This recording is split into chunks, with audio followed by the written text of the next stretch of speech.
As kids, we learn that bullying is wrong, and we're taught to treat others the way we would want to be treated.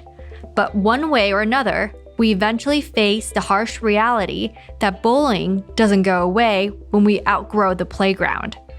Adults can be bullies too, especially when placed in a position of power. And we can't always expect the bullies to be held accountable for their toxic and sometimes abusive behavior. Bullying is especially prominent in academic environments. However, powerful institutions and government funding tend to protect the bullies from ever facing consequences for their actions. Too often, institutions will prioritize high-quality research at the expense of trainees and their well-being. Trainees working under abusive supervisors are beginning to speak out against the harmful treatment they receive in the lab. But shame, guilt, and stigma still discourage many students from ever coming forward with their stories. In today's episode, we'll be bringing the conversation about bullying in academia out of the shadows. We will be uncovering the reasons why bullies thrive in academia. We will examine the overwhelming impact of bullying on trainees and discuss the steps we can take in the scientific community to address the problem on a larger scale. Hi, my name is Shen Ning. And I'm Mehdi Jurfi, and you are listening to a 360 Perspective episode of Science Rehashed. 最前沿的科学研究 Science Innovation und Wissenschaft كنترول مدى Scienza تكنولوجيا Достижения كشف جديد Scienza 经典不想放 Pesquisa Discovery Rehashing Science. If you're enjoying the show and you want to help us keep making the content, please consider becoming one of our patrons on Patreon. Find us at patreon.com/join/science-rehash to become a patron for just $3 a month. Or you can become a VIP patron for just $5 a month. Our first 10 VIP patrons will receive a free Science Rehash water bottle. And don't forget to visit us on Twitter to rehash the episode with all of us. Join the conversation with us at Science Rehashed using the hashtag #SREpisode. See you all there. Today at Science Rehashed 360, we are talking about bullying in academia. Since this is a big conversation, we have Lauren and Nicole with us to help break everything down. Lauren is one of our writers and producer here at Science Rehashed, and Nicole is one of our brand ambassadors from New Zealand, and they are both PhD students as well.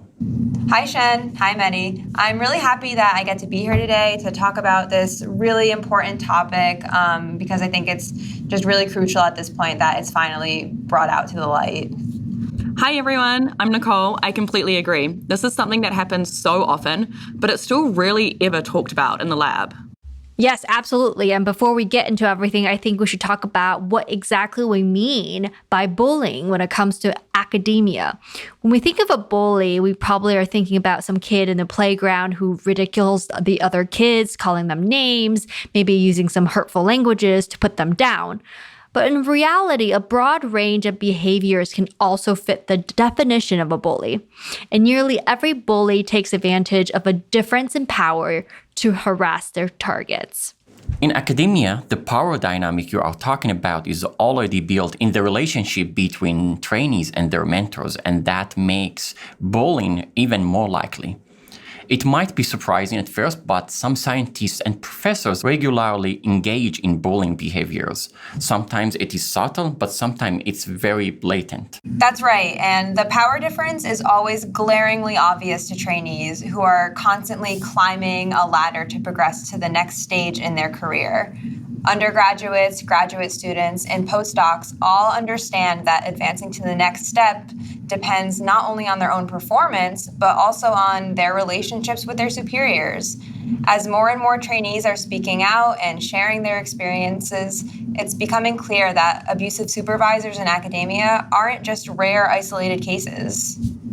Even with all the stories people hear about academic bullying, there is unfortunately not much action being taken at any point in the process. So we interviewed Dr. Sherry Moss, a professor of organizational behavior at Wake Forest University, to hear her perspective on bullying in academia from an organizational standpoint. Her work over the years has focused on abusive supervision in business and bullying in the workplace. But in 2018, she wrote an article for Nature about abusive supervision as it exists in the academic research environment. I was just sitting in my office behaving myself one day, and I got an email from an editor at Nature saying, "Hey, we know you study abusive supervision. Would you be willing to write an article about abusive supervision in academic science?" And if I hadn't have had 2 or 3 doctoral students that were PhD, MBA students come to me and talk to me about experiences that they had with what they thought of as abusive supervisors in the lab, I would not have agreed to do it. But I felt like I had enough anecdotal evidence and I knew enough about how students and postdocs and so forth work in academic science and how science proceeds, and your experience in the lab is over an extended period of time. It's not very easy to move around to another advisor, another PI. So I felt like I understood the power dynamics of that situation enough to be able to apply what I knew from other types of organizations, mainly in the business world, to academic science. And it clearly hit a nerve because as soon as I wrote that article, everything started happening. I started receiving emails from people that were victims of academic bullying, and they were horrible, horrible stories. And I just felt like I had to do something, but I really didn't know what to do.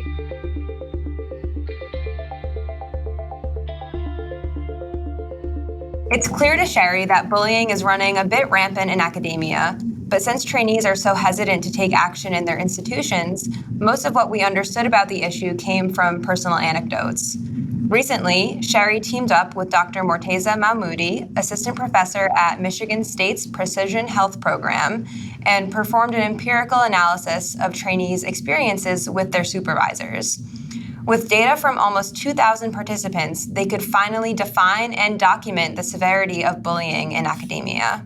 So literally the definition of abusive supervision is a subordinate's perception of the extent to which supervisors engage in a sustained display of hostile verbal and nonverbal behaviors, excluding physical contact.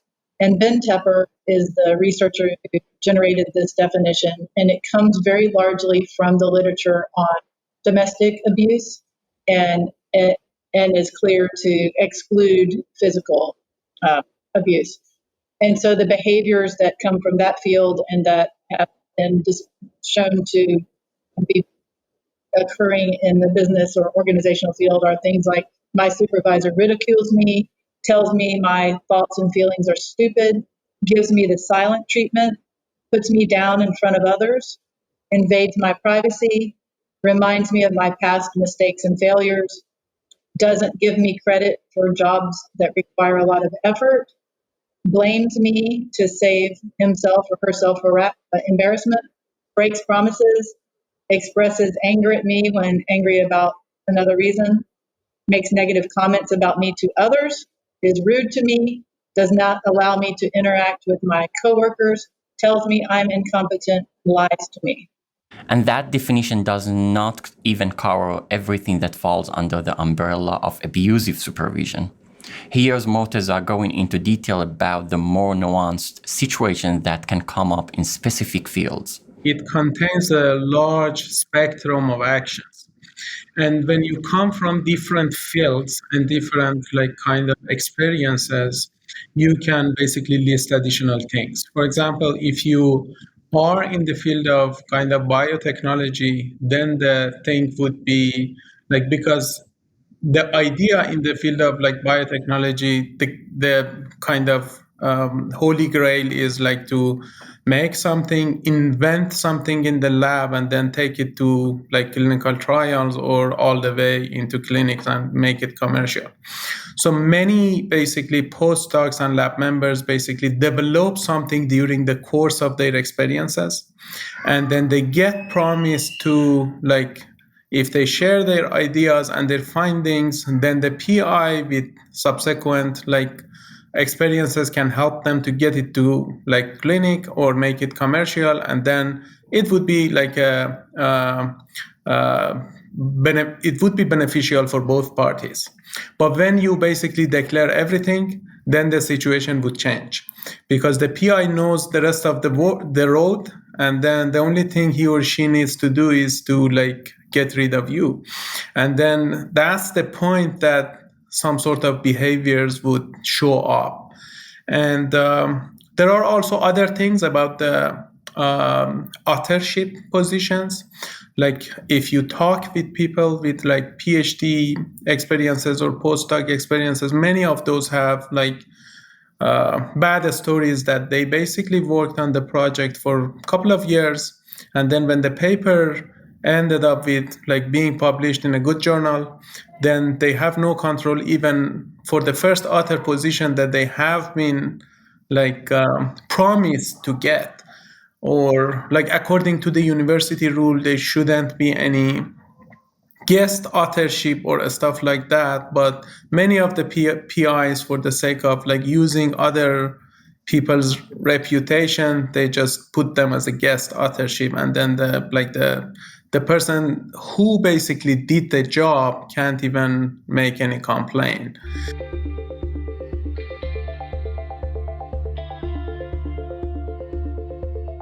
Laura and Nicole, so I'm wondering if you two have ever thought about this. Have you seen any type of bullying or heard of this type of behavior happening in the lab? Yeah, absolutely. I think it's actually, unfortunately, way too common, and it's not talked about enough these days.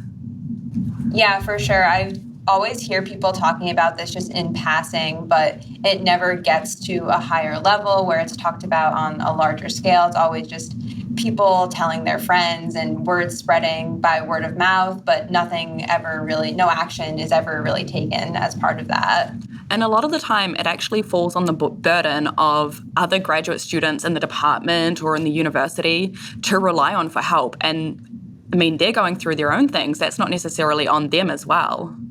Yeah, and when you're relying on other grad students, we don't always have even the resources to know how we can help. We can offer emotional support, but that's absolutely about it. Yeah, what kind of behavior have you guys seen mostly or heard about? So I think sometimes when new grad students come into the lab, expectations aren't necessarily set out for incoming graduate students. And so I feel like sometimes they can easily be taken advantage of in terms of effort and time spent in the lab, when obviously everyone is working hard for their academic success. But I feel like expectations and clearly laying out those expectations might be really beneficial for labs. That's a really good point. Do you think that like this conversation should happen, at the beginning of the graduate students, PhD, talking about, what are your expectations of me, in terms of both outcomes of papers and grants, but also kind of on a daily, day-to-day basis? I think that would be probably, sounds like it'll be useful in terms of what you're saying. Yeah, I think university expectations, but also lab and mentor and trainee expectations are really helpful. Everyone's experience is different in terms of their labs and who they're working with. And everyone's got different expectations for their Monday through Friday, right? Right, especially within the lab. I definitely agree with that, because it's really easy to get carried away with long work hours, like Nicole said. And a lot of times it's glamorized to work long hours, and people will even start to brag about working long hours. And if the PI and the lab as a whole is kind of encouraging that type of work or praising the long hours, then that can also be a big problem. So I think that individually setting expectations for yourself with your own PI and within the lab is really important. I've definitely noticed that one thing that we could do to help change this is to kind of rephrase the terminology we use to talk about our long hours in the lab, and to not glamorize it, like Lauren said. Well, I did want to ask Nicole, have you seen any other challenges as an international student in the United States? Yeah, I think that's a great point. A lot of academics are international students, and an international student, especially when they first arrive, is physically relocating, has to find a new support network, is acclimatizing to a new culture and a new country, but also just figuring out new work cultural demands, what it's like to work in different cities, for example. I was new to Boston, and I heard that was very specific work culture compared to other cities in the US, for example. I think sometimes a lot of challenges international students face aren't necessarily recognized by everyone in terms of the huge emotional and physical and financial costs that it does take to relocate to do your academics in another country. And so I think because of those disparities, international students are also commonly potentially more taken advantage of.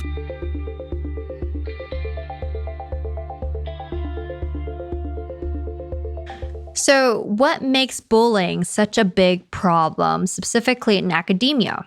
Even though abusive supervision has been studied in the workplace in general, it seems disproportionately prevalent at universities and in medicine. Sherry and Morteza found that 84% of participants in their study experienced bullying themselves, and 59% have been a witness to others being bullied. Even more interestingly, bullying is more likely to happen at higher ranking institutions. I would really like to know if there is truly something about the environment that makes academia especially suited for bullies to be successful. We asked the organizational psychologist Bob Sutton, who wrote the book The No Asshole Rule, why he thinks academia is a perfect environment for abusive supervisors. First of all, yes, academia does have its problems in that we have people who are tenured like me. I'm a tenured professor. And so if you sort of think about it, we probably have too much job security. We probably have too much power. And you put people in situations where they feel entitled. What will happen is that the classic thing when people feel powerful and when is that essentially our true selves come out. So there's less impulse control. Essentially, there's less brakes on the impulse. So the good side of it is that when you put people in power, if they're truly good people, it's probably more likely to come out.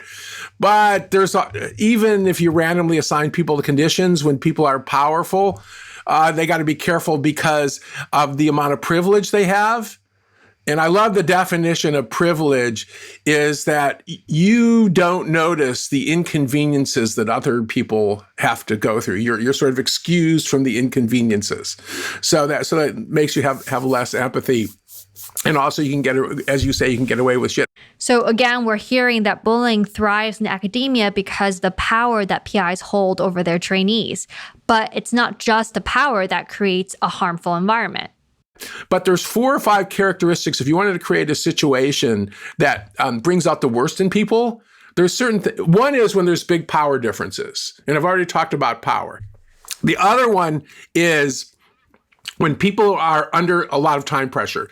And there's all sorts of studies. The more hurried people are, the more you get that sort of tunnel vision when you're rushing along. The less likely that they're to care about people. And there was this famous study done at Princeton, I believe, decades ago, the Good Samaritan, where what they did is they had these seminary students and they were given a lecture about the Good Samaritan, so that's stopping and helping folks. But then they created a situation where they had to rush from one building to the other. So they're seminary students. They've heard about the Good Samaritan. And there was some guy who was passed out in the alley they had to step over. And when people were in a hurry, they'd step over him. And you think about it, it was like this, kind of clever. It's just great. It's the Good Samaritan study. It's famous. So being in a hurry, sleep deprivation. Well, you're a physician. That's one of the most reliable way to turn somebody grouchy is to have them be sleep deprived. That. Absolutely. No, that and as I understand it, that's a residency. You're sleep deprived for all those years and paid badly too. So so there's that, and then being around people who are and there's all sorts of evidence that that it's real, that nasty behavior is more contagious. In fact, a famous academic article called "Bad is Stronger Than Good." One of the hallmarks of almost all bad behavior, including grumpiness, cheating too, is that bad behaviors tend to be more contagious than good behaviors. And also the other thing about bad behaviors is that when people engage in bad behaviors, they're not only more contagious, they pack a bigger wallop. They're harder to get rid of than good. It's harder to get rid of bad behaviors than to instill good behaviors. So bad is stronger than good. And then one thing which isn't a hallmark of medicine so much is that when you communicate with people without eye contact, that's a problem. Interesting that you mentioned a lot about healthcare, because in a way, for the profession, the initial kind of screening for medical students is empathy, and how you've demonstrated that in initial screening. How interesting you're saying that, as you go on your training, you actually lose. Well, I'd say there's a risk. I think there are. So it's just like the rest of academia. There are places where it's better and places where it's worse. And we talked about this, that the way the attendings behave is really important. So there's a story in our book which I think is worth saying here. So this is my attending asshole of the week story. So and Frank, I think we talked about this.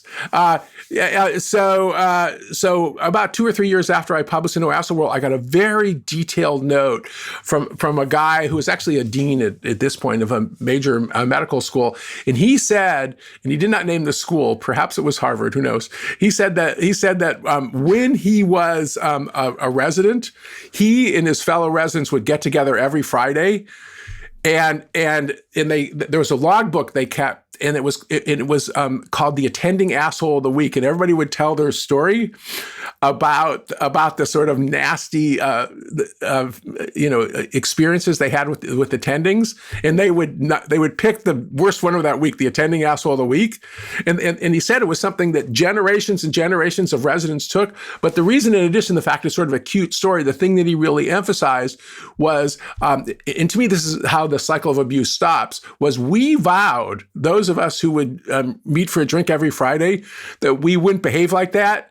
And he said, and I do believe, it's like 25 years later, that did help stop the abuse.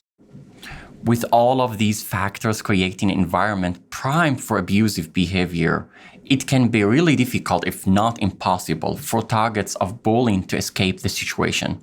And we will be digging into that more after the break.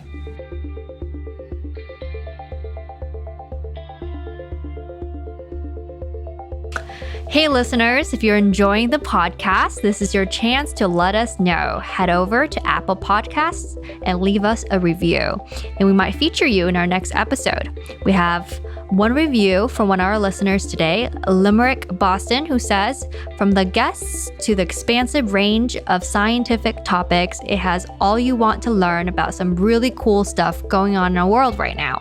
All whilst either on a long walk or just doing some chores at home. Great work and best of luck in your future development. Thank you so much for the review. We look forward to hearing more feedback from the listeners. So don't forget to write a review in Apple Podcast. So the problem, like Sherry mentioned, is that the huge power differences that basically the PI and the lab member has, specifically when they are like international students, they are like on visa and stuff like that. And so basically those are the things that, like, from the signals that both PI and also lab members gets from the reported incidences, which like in many cases nothing specifically happens to the people with bad behavior, and all the blames and expenses and difficulties go to the target, then it would be like and I would say an inhibitor factor for other targets to basically consider a way out, and it would be a promotion factor for the people with bad behavior that nothing happens to them, so they can basically continue their things. And the one thing I would add is that the knowledge on the academic bullying is not high. And the reason is that most of the people's understanding on bullying goes to school bullying, which is kind of well defined. But for academic bullying, the discussion, everyone knows it exists, but no one talks about that due to obvious reason, all the way from reputation, retaliation, and stuff like that. And therefore, there's no good light on the issue. So many people don't feel accountable to basically consider those things in details. Though at long run, it would be harmful for the society and also for the university themselves. But there are a couple of examples that people with bad behavior force their lab members to manipulate data in the papers or in clinical trials. With basically the stories came to the surface and universities got huge kind of punishment from funding agencies and also their reputation based on the mal use of the data.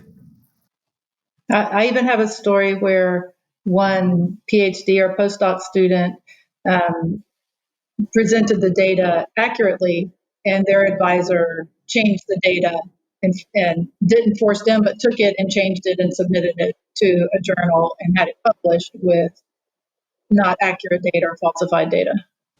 So I guess what I'm wondering is at this point, why students and trainees don't just leave the situation if they're experiencing abuse.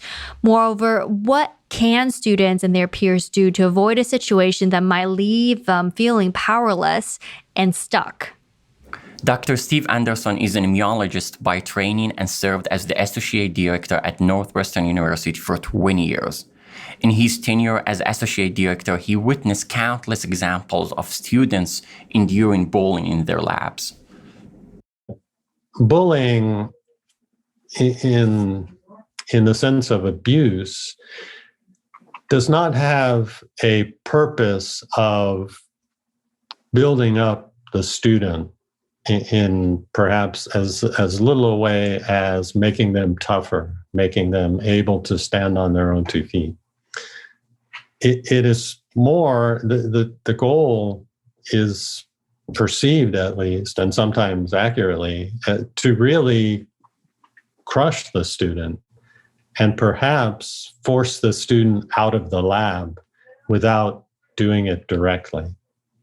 So I think some advisors are incapable of sort of direct non-abusive confrontation of students. And so they resort to this sort of almost passive-aggressive behavior where they try to force the student to choose to leave the lab. During our interview, Steve suggested that students who have experienced similar abusive behavior can band together and confront the PI. I really love the idea of uniting the students together and go and confront the PI, but this is very difficult. Just I want to be frankly speaking, very difficult. A graduate student that depends on the PI for graduation, depends on the PI for your next step as a postdoc or even moving outside of the lab or a faculty position. You need the best letter of recommendation from the PI. Worst case scenario, changing the lab cause you loss of a lot of hard work that you have been doing. And I have seen this in one of my classmates in graduate school that she changed her lab after 2 years. Because there were a lot of problems that unresolved between the supervisor and the student, graduate student. But she left the lab after 2 years of hard work, working 10 hours a day. Everything moved to a new lab with a new research, new thesis project. So I think this is very difficult to put all this loss on a graduate students where the institution can confront the PI if they can identify this is the real case. And the PI is either abusive or bullying the students. It doesn't justify, and you will say it doesn't justify if he does it to the whole group or one person. it's the same actions. What I realized from what you explained, it looks like a very gray area, and there is not really established protocols from the institutions when students report about bullying or abusive behaviors from the supervisor, how the institution can confront or talk to the PIs or the supervisor and resolve the situations. It looks like resolving the situation from the student perspective. In my case, the program itself, a graduate program, is largely powerless to discipline faculty directly. So that role resides in departments and in schools and ultimately in universities. But a graduate program is a sort of nebulous creature that serves certain functions but has very little power. They more are a shepherd of students from one end to the other. So finding the right unit to deal with these problems is difficult. I think there are a couple of ad hoc results. That includes that, as I said, students complaining about faculty filters out to new students. And often that results in students not choosing a particular lab. And again, that can be misdirected, I think, in some cases. So it's not, certainly not what should be done. The articles call for action by universities to develop mechanisms for disciplining faculty who are determined to be engaging in these abusive behaviors. But you're right, at present, the resolution comes through the target. And that is certainly not ideal and often not productive in the long run. The one thing I would say about changing labs, many students in our program ended up doing that.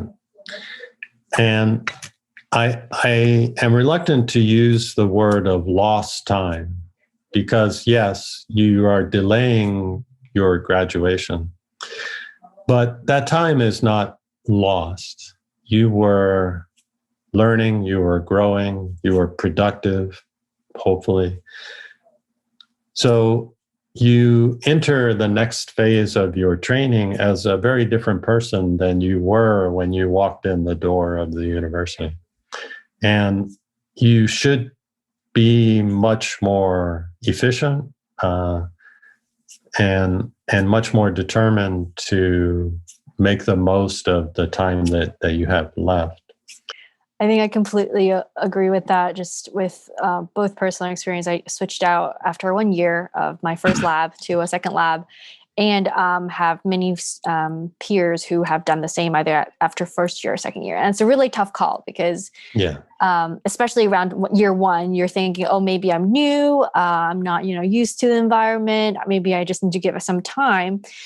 And often enough, I think one of the advice that a lot of students who have gone through the process of switching labs have told me is that if you get the feeling it's not the right fit for whatever reason, pretty much within the first 6 months, and it's a really kind of a strong feeling that comes from within, then you should actually switch earlier rather than later, because most likely it's not going to get better, but it's actually going to get worse. And that was one advice that was given to me. And I think that was absolutely the right advice. And I think a lot of students who do switch out after a year or two, they end up, like you said, being more productive. So they either graduate actually on time or only a year delayed, but with a much, more positive experience, much more, professional development, experiences and opportunities that they wouldn't have gotten otherwise. And so they typically don't regret the decision and the time, whether their graduation delayed or not, they typically, that is not a major complaint.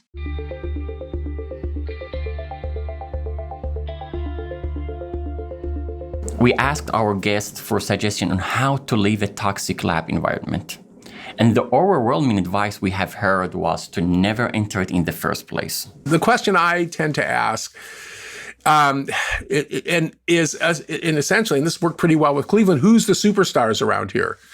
Is it people who get ahead by being selfish, by stopping on others on the way to the top? And a lot of organizations, especially in academia, in academia, everybody knows, I hate to sort of say this, everybody knows that you end up having to emphasize your accomplishments and de-emphasize others. But the definition of what a star is it people who stop on others on the way to the top? So essentially being sort of abusive and nasty, or at least not helpful? Or is it people who get ahead by doing individual work and helping others succeed?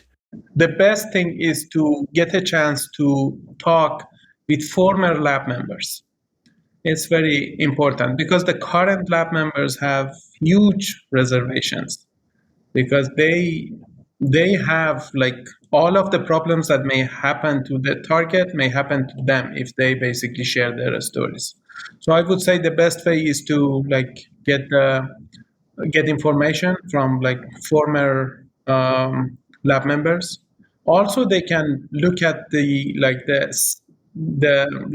stay time of each member in the lab, and also the outcomes to basically get the hint of how the lab works, what is the turnover of the lab members. Many of these things can basically give useful information about how the ethical part of the lab would be.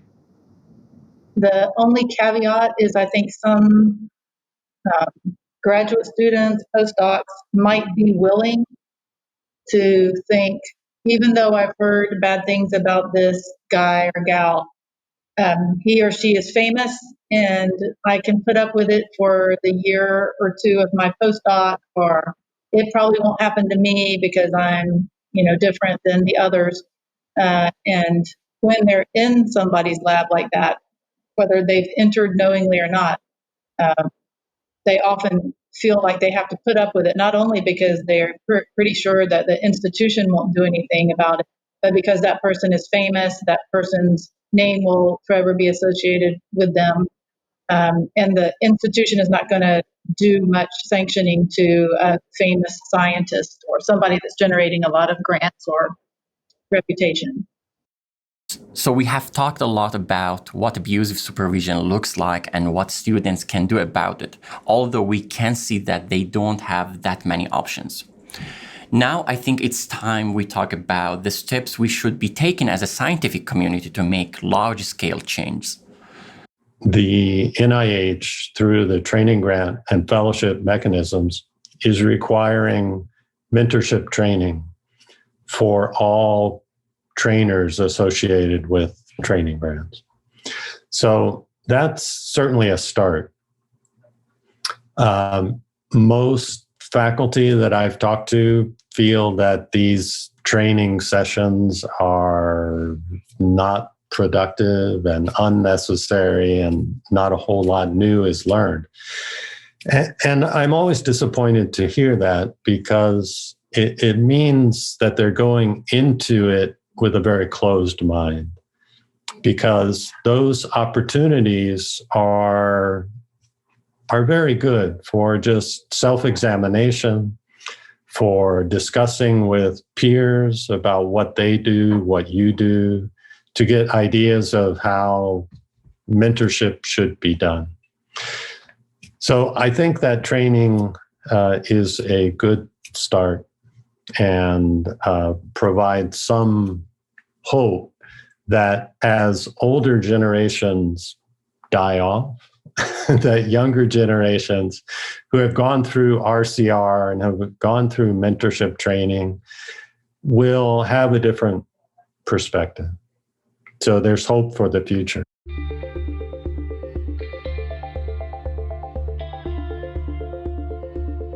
I would say wherever money is involved, You need to look for toxic environment.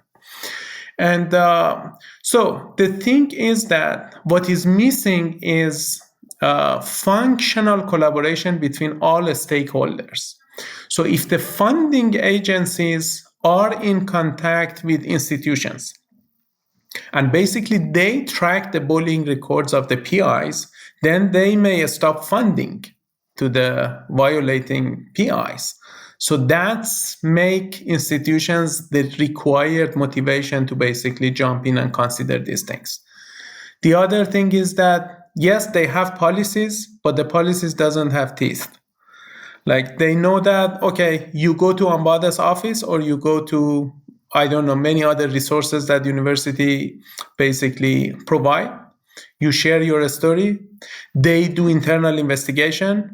They basically end up with the conclusion that, okay, the PI basically made wrong thing, made bad behavior, and your allegations are kind of true. So then what? What they need to do? What they can offer targets besides you can change your lab or you can move institutions, or in some cases stay and work under the umbrella of the same PI, and we promise these things never happens. So they don't have a specific plan and a specific budget to address the incidence of academic bullying. So that's why I think there should be an external collaborative things or force that put them basically on the responsibility to basically address these things at the first place. Like for the academic, I would say plagiarism, there's no question that journals basically retract the paper. And that retraction would be a huge motivation for institutions to fairly and strongly consider the allegation of like plagiarism or data fabrication. But for the like academic bullying, the story is different. At least they don't believe that the long-term cost of bullying behaviors would be much higher than like data fabrication or the grants that they get. So I would say it's a multiple facet problem, and it needs huge collaboration of all stakeholders to solve and tackle. So one of the things we know, not only anecdotally, but from the research in my field, is that abusive supervision is a phenomenon that trickles down. So it's kind of like abuse in a family trickling down. You see it and you experience it and you didn't like it, but then you turn around and do it because that's what was done to you. And I have a current study that's under review right now that suggests that this kind of negative leadership trickles down more than positive leadership, which is a terrible thing. So we really have to figure out a way to stop it, because I know Morteza has experienced this phenomenon, and he has doctoral students, and he's trying hard, writing about this and understanding the phenomenon from a psychological point of view, because he understands this tendency to have things trickle down, and he doesn't want to do it. But what that comes back to, this idea of tough love, is that abusive supervision can be what we call hot or cold. So it's hot if I'm just a person with little self-management ability, and I just get mad once, every now and then I yell at somebody or, embarrass them or whatever. And that you could argue is somewhat beyond my control, even though it's clearly not appropriate. On the other hand, it can be cold and intentional and strategic, kind of like what you say, like what, this is tough love. I'm being tough on you, and it's for your own good. And sometimes PIs or others are intentionally and strategically nasty to their followers, with the intention of being punitive or being tough or being hard on them to make them, to make them better, make them stronger. And that worries me more, I think, than somebody once in a while getting mad and, behaving badly. And I wonder if there's also related like mental health and psychological issues related to having experienced this type of bullying and abuse in the workplace, and how that translates to both their mental health personally, but also in satisfaction of their work. Oh, I can tell you for sure. I mean, we know from the stories about the horrible impact on mental health. Just from the anecdotes that we've heard, with me after writing that article and with Morteza talking to a lot of people. But from the literature in organizational behavior, we know that it can affect your affect, your cognition, and your behavior. So in terms of affect, it would be things like low job satisfaction, emotional exhaustion, burnout, anxiety, and depression. Behavior, it might result in workplace deviance, retaliation. It might cause work to family conflict. So you take this, aggression home with you. It can reduce your performance and cause you to leave the organization. And then from a cognitive perspective, you experience this perception of injustice and it's happening to you. And when you experience injustice or unfairness, you want to restore it. And so you may do it, restore that equity or that sense of fairness by doing some of these horrible behaviors, like deviance. And the deviance may likely not go back to the abuser because you're afraid of a retaliation cycle. I'm going to get back at him, my PI, and then he's going to get back at me. So often that deviance could be misplaced and go toward your coworker or toward your significant other or toward the, And I would also add that if you go to the medical context, it would also affect like patients by doing medical errors, and it's scientifically valid and basically approved.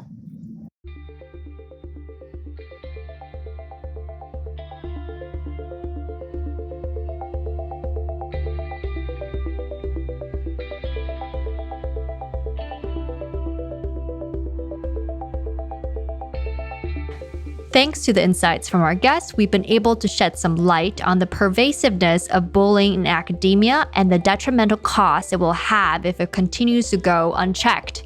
We hope that this episode helps any trainee that have been targets of bullying to know that they're not alone.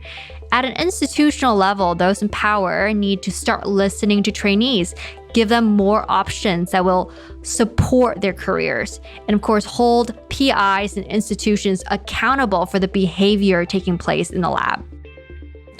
Academia should be a space for trainees to learn and grow as the future leaders of science and medicine, and these can only happen if they feel supported by their mentors. It's clear that bullying in academia is an issue that simply can't be ignored any longer. The conversation is just getting started, and we hope that anyone listening, especially those who have any influence to make change, can take action to make academia a safer environment for trainees to thrive.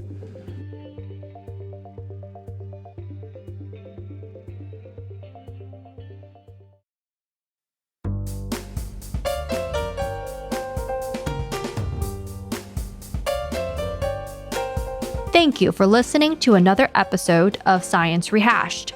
This episode was written by Lauren Granada, edited by Sophia Nastri and Tavian Pollard, and mixed by Jared Warsoff. The cover art for this episode was created by our creative director, Emma Brand.